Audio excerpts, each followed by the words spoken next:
नमस्कार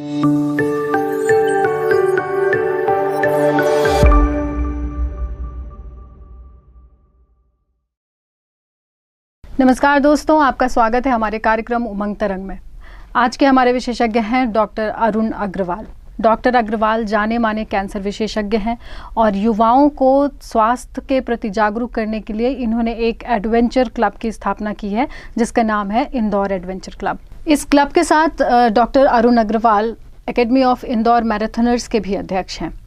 साथ ही साथ वो युवाओं से संबंधित ट्रैकिंग, व्याख्यान और स्वास्थ्य शिविर इत्यादि का भी आयोजन समय समय पर करते रहते हैं। डॉक्टर साहब, आपका बहुत बहुत स्वागत है हमारे कार्यक्रम में और आज हम स्वास्थ्य संबंधी विषयों पर बात करेंगे। डॉक्टर साहब, कहा जाता है कि स्वस्थ तन और स्वस्थ मन दोनों की बहुत ज़रूरत है, तो एक शब्द है स्वास्थ्य, उससे आपका क्या तात्पर्य है? सबसे पहले तो मैं सबको नमस्कार कहना चाहता हूँ। तो जब हम हेल्थ की बात करते हैं, हम स्वास्थ्य की बात करते हैं, तो स्वास्थ्य को हम लोग एक होलिस्टिक रूप में देखते हैं। तो शरीर जब मजबूत होगा, आपका फिजिकल डेवलपमेंट, फिजिकल जब मजबूत होगा तो आपका माइंड मजबूत होगा। क्योंकि जब भी कुछ हम एक्सरसाइज करते हैं, हम अपने आप को फिट रखते हैं, तो हमारे शरीर के अंदर हेल्दी हार्मोन्स प्रोड्यूस होते हैं जिसको हम कहते हैं एंडोर्फिन्स, और हमको एक अंदर एक सेंस ऑफ वेलबींग देते हैं, हमको एक खुशी देते हैं। तो हमको फिजिकल और मेंटल साइमल्टेनियसली साथ साथ चलता है। ऐसा नहीं होता है कि हम सिर्फ फिजिकल करें, फिजिकल के साथ साथ ऑटोमेटिकली आपका एक मेंटल स्वास्थ्य भी अच्छा होता है और आपका एक अंदर से अच्छी अनुभूति होती है आपको। और सामाजिक स्वास्थ्य के लिए आपको एक अच्छा या सोशल इंटरेक्शन और वाला जो माहौल होता है वो सब अपन को करना पड़ता है। डॉक्टर साहब, अगला प्रश्न एक छात्र की तरफ से आ रहा है, तो हम उसका प्रश्न लेते हैं। मेरा सामान्य विशेषज्ञों से प्रश्न इस प्रकार है कि मेरा एक दोस्त है जो थोड़ा कमज़ोर है। वे अक्सर बीमार पड़ जाता है, लेकिन मैं उसकी मदद करना चाहता हूँ। कृपया मुझे सुझाव दीजिए कि उसे किन किन बातों का ध्यान रखना चाहिए जिससे उसका स्वास्थ्य सही रहे। यदि दोस्त बीमार रहता है तो उसको एक तो ये समझना पड़ेगा कि क्या बीमारी है। अपन को एक डॉक्टर की सलाह भी इसमें ज़रूरी है, क्योंकि कभी कभी कोई गंभीर बीमारी भी हो सकती है। छोटे बच्चों के अंदर ट्यूबरक्लोसिस हो सकता है, टीबी हो सकता है, या कोई क्रॉनिक डिजीज़ेस होती हैं। तो उसके अंदर अपन को बहुत ज़रूरी कि अपन को पहली बात है कि बीमारी की तह तक जाना चाहिए कि क्यों बीमार रहता है।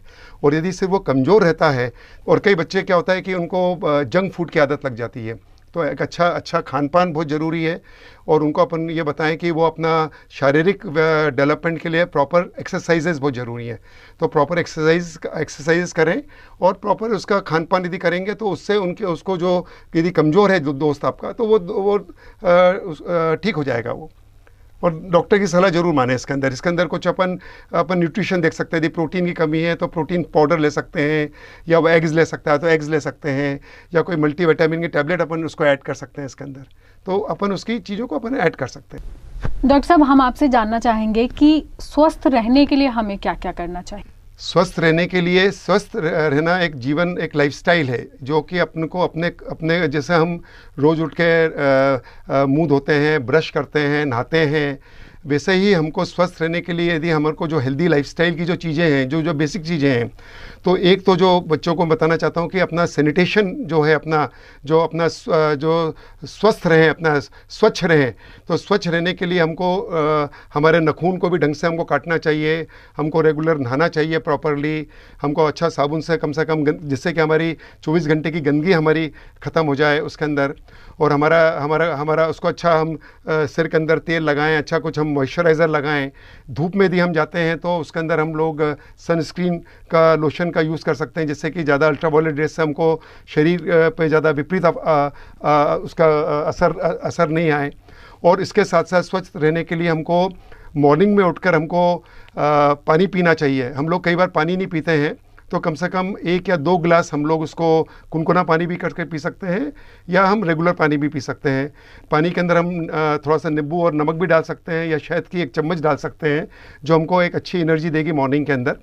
और उसके साथ साथ हमको उठ के थोड़ी सी एक्सरसाइज भी करना चाहिए, स्ट्रेचिंग करनी चाहिए। हमारा जैसे रात को हम लोग सोते हैं, हमारा बेसल मेटाबॉलिक रेट कम हो जाता है, तो BMR को बढ़ाने के लिए हमको एक कुछ जिसको हम कहते हैं पावर एक्सरसाइज, तो हमको कम से कम 10-15 मिनट का हम यदि कुछ स्पॉट जॉगिंग कर लें, थोड़ा सा हम स्ट्रेचिंग कर लें, तो हमको एकदम से एक नई ऊर्जा हमको मिलेगी, और हमको दिन भर को अच्छे काम करने के लिए हमको अच्छा काम मिलेगा। डॉक्टर साहब, अगला प्रश्न एक छात्र की तरफ से आ रहा है, तो हम चलते हैं छात्र के प्रश्न की तरफ। मेरा प्रिय प्रश्न है कि हमेशा सभी के लिए संभव नहीं है कि वह अच्छे महंगे फल ही का या अच्छा आहार ही ले, तो ऐसे में हमारा स्वास्थ्य को कैसे अच्छा कैसे रख सकते हैं, ये मैं जानना चाहती हूँ। क्यों नहीं रहा जा सकता? कोई ज़रूरी नहीं कि हमको बहुत ज़्यादा महंगे फ्रूट्स की तरफ हम जाएं। हमारा जो खान पान है, यदि उस खान पान को हम बैलेंस्ड रखेंगे, हमारी जो घर के अंदर जो दालें हैं, यदि हम उसको उन दालों को लेंगे या अच्छे फैट्स को लेंगे, तो यदि हम खान पान में अच्छा ध्यान देंगे, जिसके अंदर कि हमारा जो रिफाइंड कार्बोहाइड्रेट्स हैं, जिसके अंदर मैदा है, इवन आजकल गेहूं पे बहुत ज़्यादा अभी रिसर्च हो रहा है कि गेहूं जो है, गेहूं हम लोगों को मोटापे की तरफ ले जाता है। जो कोई आज से 50 साल पहले जो गेहूं आता था, वो गेहूं और अभी जो गेहूं आ गया जेनेटिकली मॉडिफाइड, वो गेहूं भी हमको मैदा जैसे रिफाइंड मैदा लोगों को पता है कि नुकसान करती है, लेकिन लोगों को लगता है कि गेहूं उतना नुकसान नहीं करता है। लेकिन गेहूँ को भी हम कम करके हम ज्वार, बाजरा, रागी, जौ, यदि हम चीज़ों की तरफ जाएंगे तो ये हमको मदद करेंगे। हम सब प्रकार की दालें ले सकते हैं, सब प्रकार की मौसमी सब्जियां जो आती हैं, यदि वो मौसमी सब्जियों को हम उसका ग्रहण करेंगे, और साथ में थोड़ा बहुत डेयरी प्रोडक्ट्स हैं, डेयरी प्रोडक्ट्स के अंदर अपन पनीर ले सकते हैं, दही बहुत अच्छा है। दही के अंदर चूँकि प्रीबायोटिक्स रहते हैं, तो वो जो प्रीबायोटिक्स एंड प्रोबायोटिक्स होते हैं, तो वो हमको मदद करते हैं, हमको डाइजेशन के अंदर भी और हमको एक स्वस्थ रहने के लिए भी। तो दही का भी सेवन दिन में 1 बार या 2 बार यदि आदमी करता है, बच्चा करता है, तो आपको वो बहुत ज़्यादा मदद करेगा। तो इन सब चीज़ों को यदि आप इसको सम्मिलित करेंगे, और साथ में अच्छा कम से कम दिन में कम से कम 10 से 12 गिलास पानी पीने का है। और आपको अभी आजकल ये भी है कि कई बच्चों को कॉन्स्टिपेशन हो जाता है, कब्जियत हो जाती है, तो उनके लिए ग्रीन वेजिटेबल्स, यानी हमको फाइबर जो इंटेक, हमारा फाइबर इंटेक को बढ़ाना चाहिए। और अच्छा यदि हम फाइबर लेंगे तो जिससे हमको कब्जियत नहीं होगी और कॉन्स्टिपेशन नहीं होगा, क्योंकि बहुत सारी जो बीमारियां हमारे पेट से जुड़ी हुई होती हैं। हमारा यदि डाइजेशन अच्छा है, हमारी जो शारीरिक दैनिक क्रियाएं वो हमको रेगुलर होती हैं, तो हमको दिक्कत नहीं आती उसके अंदर। तो अपना बैलेंस फूड लें, अपना रेगुलर एक्सरसाइज करें, ये सब चीज़ें हमको मदद करेगी। तो जरूरी नहीं कि अपन कोई महंगे फ्रूट्स की तरफ जाएं। अब अगला सवाल मेरा आपसे ये है कि स्वस्थ जीवन शैली कैसी होती है? इसके अंदर मैं और भी बातें बताना चाहता हूँ कि अपन को हमारा जैसे अपन को पता है कि अच्छी रोज़ कसरत करना चाहिए, हमको एक बैलेंस्ड खाना खाना चाहिए, पर इसके अंदर बच्चों को ये भी ध्यान रखना चाहिए कि आजकल बहुत सारी जो तली चीज़ें आती हैं बाज़ार में, कचौरी, समोसे, बहुत सारी हमको नमकीन आइटम्स होती हैं, तो आपको ये नहीं पता रहता है कि वो कौन सा कितना ख़राब तेल यूज़ करते हैं, और वो तेल भी कंटिन्यूसली उबालते जाते हैं, और जितना तेल उबालते ही जाते हैं, क्योंकि वो तेल उबाल के फेंकते नहीं हैं। और दूसरा जो आजकल जो देखने में आ रहा है कि आजकल हमारा जो सोशल मीडिया है, हमारा जो आजकल हर व्यक्ति के पास में जो एक स्मार्ट टेलीफोन है, और टेलीफोन के अंदर फेसबुक है, व्हाट्सएप है, और आदमी इतना ज़्यादा उसके अंदर व्यस्त हो जाता है, उसके अंदर 2-2 घंटे 3-3 घंटे है वही फेसबुक, और उसके अंदर वीडियो गेम्स खेलता है, बच्चे को वीडियो गेम्स करते हैं, उसमें चैटिंग करते हैं। तो उसके अंदर क्या होता है कि वो हमारा जो प्रेशियस टाइम है, जो हमारा जब बाहर निकल के हम खुली हवा में जाते थे, एक्सरसाइज करते थे, हम दूसरे लोगों से मिलते थे, वो सब कम हो गया। आजकल सिर्फ कमरे में बंद होके आदमी ये करा करता है। तो आपको इन सब चीज़ों से इसको ज़रूर करें, थोड़ा बहुत करें, लेकिन इसको एक टाइम लिमिट करें कि इसको मेरे को आधी घंटा करना है, पौन घंटा करना है, और सोने के कम से कम 1 घंटे तक नहीं करना चाहिए, क्योंकि यदि हम रात को लेट रात तक करते हैं तो उसकी जो ब्लू लाइट हमको एमिट होती है, उससे भी हमको फिर रात को नींद नहीं आती है, और यदि ढंग से हमको नींद नहीं आती, जितना हमको हेल्थ के लिए बहुत एक अच्छी 7-8 घंटे की एक अच्छी नींद भी बहुत ज़रूरी है। तो इन सब बातों को हमको ध्यान रखना चाहिए। डॉक्टर साहब, अगला प्रश्न छात्रों की तरफ से है, हम सवाल लेते हैं। मेरा प्रश्न है कि मुझे फास्ट फूड खाना बहुत पसंद है, लगभग हर दिन कुछ न कुछ खा ही लिया करता हूँ, परंतु मैंने जाना कि यह सेहत के लिए हानिकारक है। कृपया मेरा मार्गदर्शन करें कि फास्ट फूड के क्या दुष्परिणाम हैं। कम से कम ये बात अच्छी है कि आपको ये पता है कि जो ये फास्ट फूड है वो नुकसान करता है, आपको कम से कम ये एहसास है। जो ये लोग मार्गरीन यूज़ करते हैं, तेल यूज़ करते हैं, और जो उसमें पार्शियली हाइड्रोजनेटेड फैट्स यूज़ करते हैं, और उसके अंदर हमको ट्रांस फैटी एसिड्स जो होते हैं वो कार्सिनोजेनिक भी होते हैं, और हार्ट की बीमारियों को भी ज़्यादा वो बढ़ावा देते हैं, और मोटापे को ज़्यादा बढ़ावा देते हैं।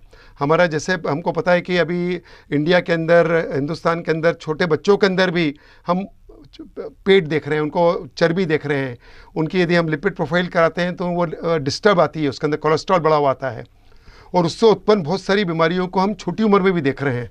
मैं करीब करीब 40 साल से कैंसर की प्रैक्टिस कर रहा हूँ और अभी छोटी उम्र के अंदर हम लोग देख रहे हैं कि कैंसर जैसी गंभीर बीमारियाँ भी छोटी उम्र में बढ़ रही है। डायबिटीज़ बढ़ रही है, ब्लड प्रेशर बढ़ रहे हैं छोटी बीमारी में, हार्ट डिजीज़ बढ़ रही है। तो इन सब चीज़ों के अंदर जो खान पान है हमारा, वो कहीं ना कहीं जवाबदार है।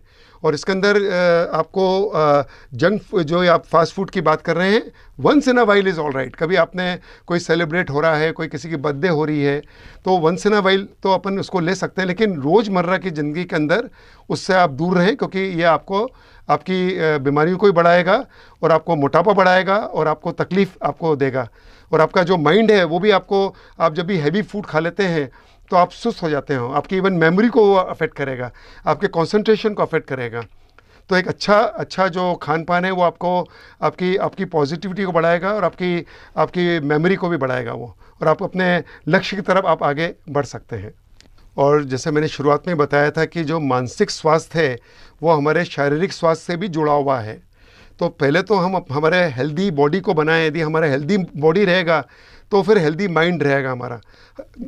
स्वामी विवेकानंद ने कहा था कि if you have faith in all the gods, भगवानों पर आप सारे विश्वास कर लेंगे, but if you don't have faith in yourself then I will call you atheist. इन्हें मैं आपको नास्तिक कहूँगा।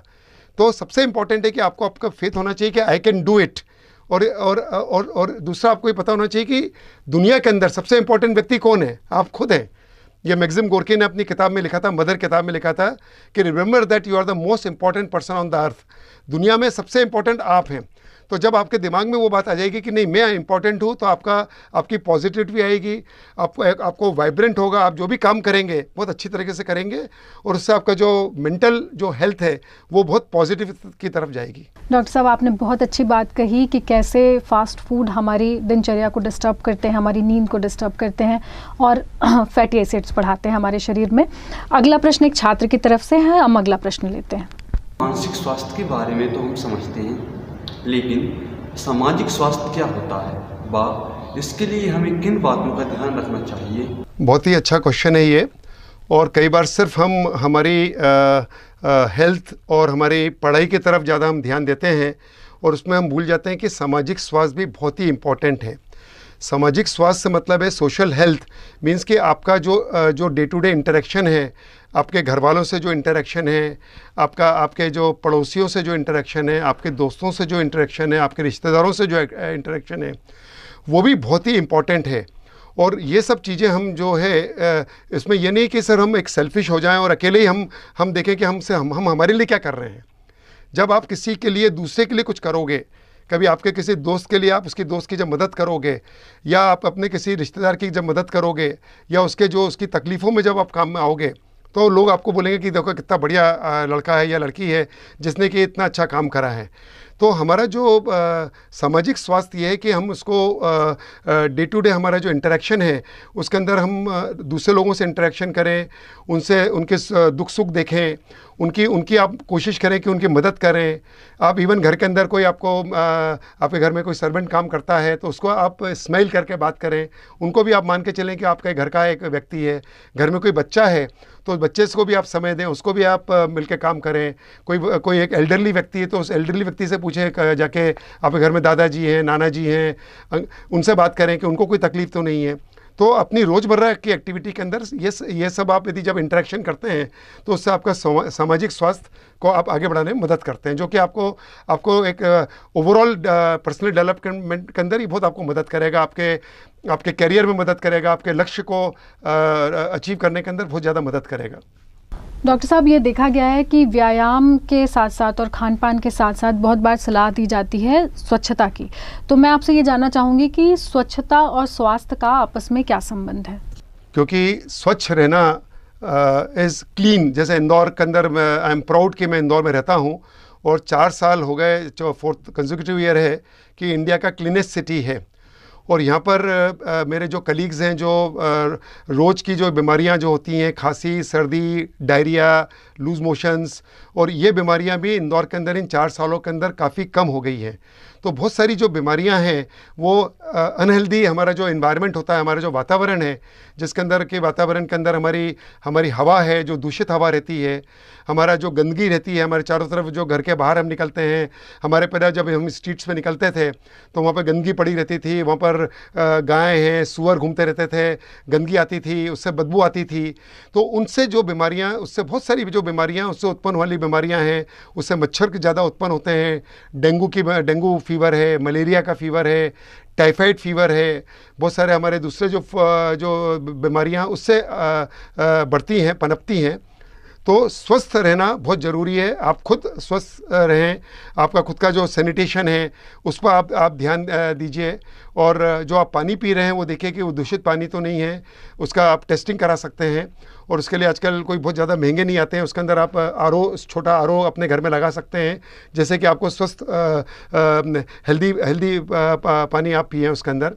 और आपका वातावरण घर में देखें कि कोई चीज़ तो गंदगी तो नहीं है, आप, क्योंकि चैरिटी बिगिंस एट होम, तो आप तो अपने घर को आप साफ़ रखें। और ऐसा भी नहीं कचरा उठा के आप बाहर गली के अंदर फेंक दें, उसको कम से कम, उस कचरे को कम से कम कचरेदान के अंदर डालिए। आजकल हर जगह कोने पे कहीं ना कहीं कचरेदान दिख जाएंगे, उसके अंदर आप डालें। और कोशिश करें कि आप ये बात दूसरे लोगों को ही बताएं, जिससे कि पूरा का पूरा वातावरण यदि हेल्दी रहेगा तो आप अपनी जो सारी जो इन गंदगियों से जो बीमारी उत्पन्न होगी उससे आप बच पाएंगे। जी बिल्कुल। डॉक्टर साहब ने बहुत अच्छी आज बातें साझा की हमसे और स्वास्थ्य संबंधी बातें बताई, कैंसर से कैसे बच सकते हैं ये बताया, स्वस्थ मन स्वस्थ शरीर कैसे होना चाहिए, और साथ ही साथ खान पान को कैसे नियंत्रित रखना चाहिए।